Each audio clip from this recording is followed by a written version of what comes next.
Hi hello guys, അപ്പോൾ ഞാൻ part 2 ആയിട്ട് വന്നേക്കുവാണ്. പാർട്ട് 1 നമ്മൾ എങ്ങനെയാണ് സ്ലിപ്പ് നോട്ട് ഇടാമെന്ന് പഠിച്ചിരുന്നു.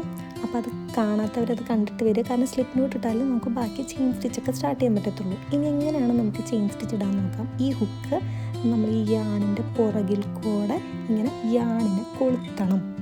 അപ്പോൾ ഈ കൊളുത്തി കഴിഞ്ഞതിന് ശേഷം നമ്മൾ ഈ അടിയിലുള്ള ഈ ചെറിയ ലൂപ്പിലൂടെ അത് പുറത്തോട്ട് ഇങ്ങനെ എടുക്കുക. അപ്പം നമുക്ക് കിട്ടുന്ന ഈ വി ഷേപ്പുള്ള സ്റ്റിച്ചിൻ്റെ പേരാണ് ചെയിൻ സ്റ്റിച്ച്.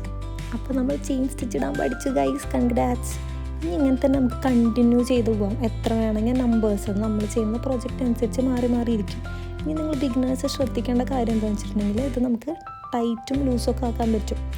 ഈ വർക്കിംഗ് ആണ് പിടിച്ച് പുള്ള് ചെയ്താൽ മതി. അപ്പോൾ നമുക്കത് ടൈറ്റാക്കി കിട്ടും. ടൈറ്റായിട്ടാണ് ഇങ്ങനെ വലിക്കുന്ന സ്നേഹം ഉണ്ടാവും, തരത്തില്ല അത്. അപ്പോൾ നമ്മൾ കുറച്ച് ലൂസാക്കിയതിന് ശേഷം ഈ ആണ് പുള്ളോർ ചെയ്യാനായിട്ട് ശ്രമിക്കുക. അപ്പോൾ അത് കറക്റ്റായിട്ട് വരുന്നതാണ്. കണ്ടോ, ഇങ്ങനെ കുറേ ചെയിൻ സ്റ്റിച്ച് ഇട്ട് കഴിഞ്ഞാൽ ഇത്ര നീളത്തിൽ നമുക്ക് കിട്ടും. ഇതിപ്പോൾ ഞാനൊരു 10-15 ചെയിൻ സ്റ്റിച്ച് ഇട്ടിട്ടുണ്ട്. അപ്പോൾ ഈ പാർട്ട് 2 ഇഷ്ടപ്പെട്ടിട്ടുണ്ടെങ്കിൽ എല്ലാവരും വീട്ടിൽ ചെയിൻ സ്റ്റിച്ച് ഇട്ട് നോക്കുക. ഓടി വന്നിട്ട് എൻ്റെ ചാനലിന് സബ്സ്ക്രൈബ് ചെയ്യുക, ലൈക്ക് ചെയ്യുക, കമൻറ്റ് ചെയ്യുക. അപ്പം നെക്സ്റ്റ് പാർട്ടിൽ നമുക്ക് കാണാം. Okay, by.